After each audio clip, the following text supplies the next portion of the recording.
JoJo's Bizarre Adventure is a very bizarre series. So we think we're gonna tell you about a few bizarre things about JoJo's Bizarre Adventure.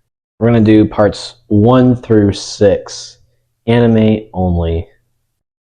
And obviously we know things like stands, vampires, pillarmen, ghosts. I mean, these are all not natural. Some would even say bizarre things, but those are more intrinsic parts of the series. So we're not going to count those as bizarre. Plus, if we did the video, it would be way too long. Starting in Phantom Blood, we have Dio's chimeras. Super bizarre. Just one of them's a dog with like a human head. The other's like a cat with a bird body. You know, luckily Dio stopped doing that in part 3, but that is pretty bizarre. Like, he did not even need to do that at all. Yeah, like we knew he could create zombies, you know, when he first turned into a vampire. But then we see later just how just weird this dude actually is. I don't even know how he did it. It's never even addressed again, but it's just super bizarre even seeing like a man's head on a dog's body and it can still speak. Then we have Jack the Ripper and the whole horse situation. I mean, what Jonathan, Zappelli, and Speedwagon are in the cart. Oh. They're in the carriage in the tunnel. All of a sudden it stops. They go out to see what happens. Horse just it's dead, has a bunch of knives in it. And then all of a sudden, Jack the Ripper just emerges from the horse. Ready to fight. I mean, if you watch like that whole scene, it's just super weird. He sticks his head out the horse and he's trying to be all menacing, and then he just fully emerges from the horse ready to fight the group. Like, it's definitely not something you would expect. So imagine your, rich estate gets burned down and you're injured and you're with Arena, and all of a sudden some Italian comes up talking like mystical stuff. He goes over to a frog on a rock and he just punches the frog, and the rock splits in half and the frog's okay. That's pretty bizarre. He's like trying to show off the power of Hamon. And I mean, I guess he got his point across, but I don't know, the whole scene is he's about to demolish this frog, but he actually doesn't. It's just a pretty weird scene in general. All right. For part 2, Battle Tendency, we have AC/DC's fingernails. That is very bizarre. And I get he's a pillarman and that's part of his species, but just watching that kind of makes you cringe. It's like that one commercial where this guy goes underneath that one toenail. Yeah, it's just, you like look at it in the context. Like, I feel like Cars and Wamu's special abilities they feel relatively normal how they use them. And then AC/DC is just like, yeah, I got boiling blood, and then his fingernails and toenails, they just open up and his veins come out. Like, that's just weird. Another thing is we have Stroheim coming back as a cyborg. That is actually very bizarre. You wouldn't expect it, especially because he has like an abdomen cannon. So weird. Yeah, I mean, we didn't expect him to come back in the first place, but him coming back as a cyborg with all these enhancements, and he just comes in and like blasts cars away, is just very strange. Also, just the thought of like a cyborg Nazi in JoJo itself is just a bizarre concept. That'd be bizarre to tell the other people. Then we have when Joseph was in Mexico, when he dressed up as a woman, Tequila Joseph, if you know what I'm talking about. And he goes up to these like Nazi guards and he's like, you boys want tequila? And immediately they pull their guns. Pretty bizarre. If you were in that situation, a Nazi German soldier, you would probably pull out your gun if like a 6'4" gentleman came up to you.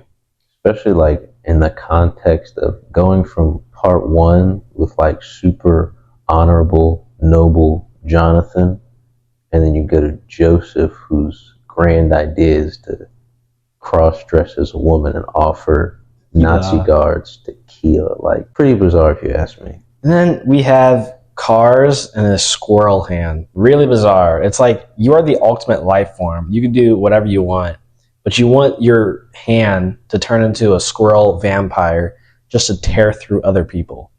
I mean, just think you've watched the whole series. Cars finally becomes the ultimate life form. You're just waiting for him to do something, and he just turns his hand into a squirrel, and then that squirrel just murders a bunch of Nazis. Like, that is not something I think anyone was expecting at all. And then also another thing, we're just going to mention this real fast, is underneath the Colosseum in Rome, it's just bizarre that they're just chilling there, the Pillarmen. They're just like, yeah, we're just going to chill here. We're just going to wait for however long. Luckily, we're going to run into like humans and get blood so that we can become awakened. Right. Starting off part 3, we have maybe the most bizarre episode in the entire series, when Polnareff is turned into a child and the hijinks that ensue.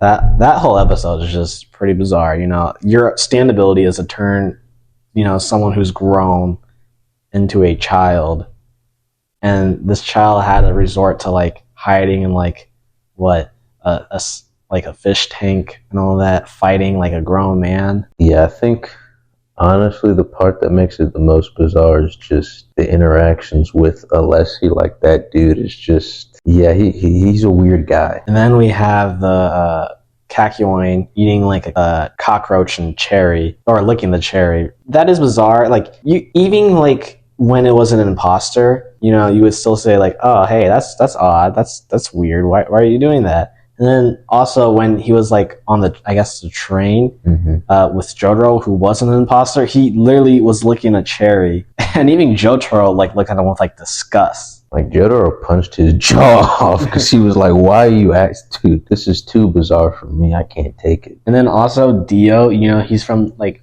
Victorian England era. The road roller is our next bizarre thing. Really odd that he's just like, yeah, let me just like call it a road roller because I'm going to beat you this way, Jotaro. Like, yeah, just don't say anything at all. Yeah, I think it's just classic Araki. Always, he's going beyond our expectations. Like, he stops time, and you're thinking, oh man, what's he gonna do? And he just road roller. All right, dude. First bizarre moment we have for part 4 is the first interactions between Koichi and Yukiko, where he's just trapped in her house battling her. I mean, it's just something, it's a very unexpected event. Like, and she was like, before that, she was just making his behavior right, like giving him like activities to do and just cooking for him. He would even like put her hair, drink, and all that.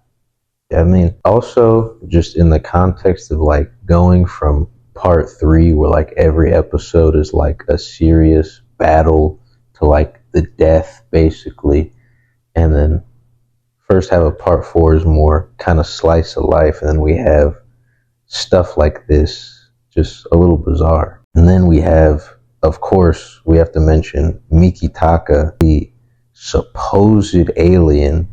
You know, he eats tissues.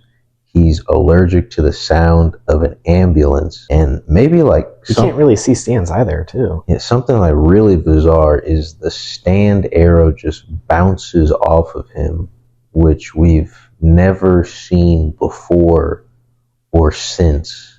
Now, either he's like a troll, just lying about being an alien, which is bizarre, or he actually is an alien.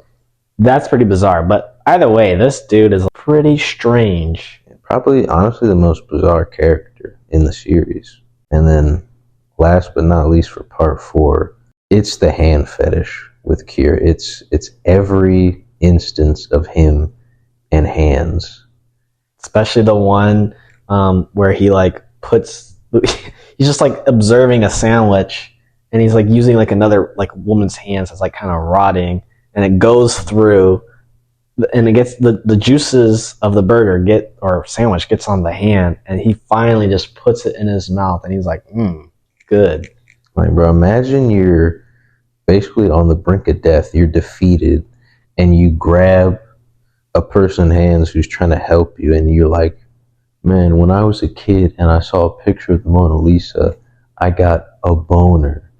I mean, it's just like you go from Dio and Cars, and then This is the first human, by the way. yeah, and Kira is just maybe the most bizarre villain. Yeah, it's just he couldn't control his impulses, and now he's just in love with hands. All right, so for Golden Wind Part 5, one thing that's pretty bizarre is even though Giorno killed Leaky Eye Luca, Bruno thought it was a good idea to chop up his fingers and put them inside of Giorno's mouth for him to just spit up.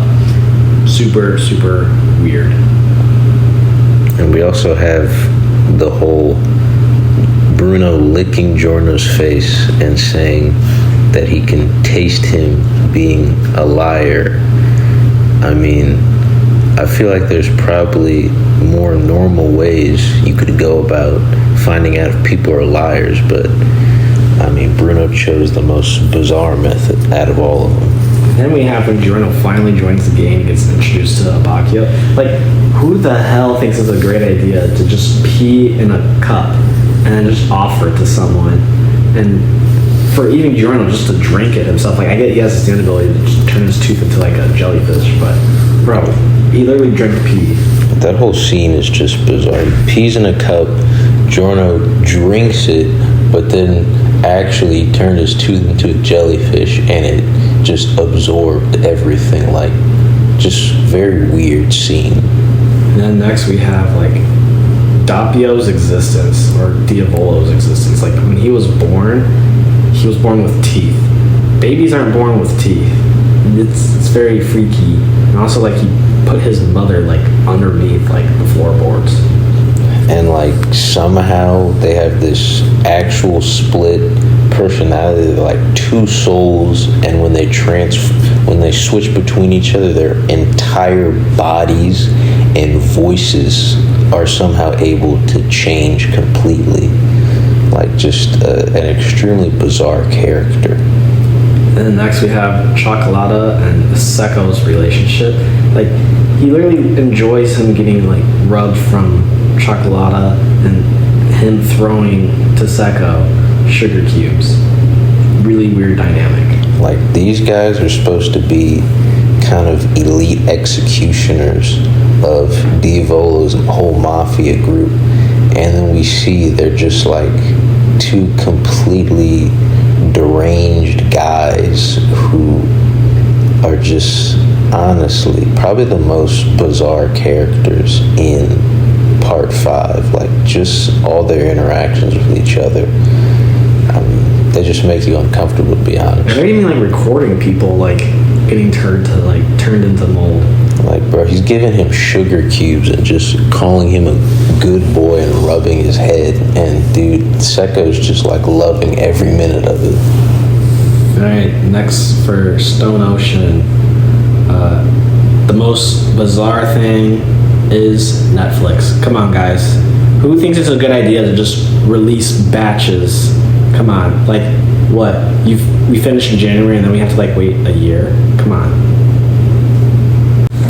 And for stuff that actually happened in the anime, we have Emporio driving. And I know you may think, oh, you know, what's so bizarre about Emporio driving? Because everyone else is over the age of 16. I know they all know how to drive. And yet they're letting this kid drive the car. He has to sit on books. He has to use other things to even reach the pedals. Like just why? And like Hermes is like, Emporio, watch your driving. It's like, why are you letting the child drive? Like, Araki only did that just because it's JoJo's bizarre adventure. And then next we have like the rainbows like convincing people to turn into snails. It's pretty bizarre. And even Jolene herself saying like, I'm kind of jealous they can have sex with anything. Yeah, the snail thing is just super weird. Like people just turning into snails. If you touch them, you also turn into snails. And they're just, the fact that they can just multiply basically infinitely at a high rate is just really weird, really gross. Alright guys, those are some of the most bizarre moments that we've chosen from parts 1 through 6. Tell us if we missed anything, what you personally think are some of the most bizarre moments in the anime, and don't forget to like and subscribe.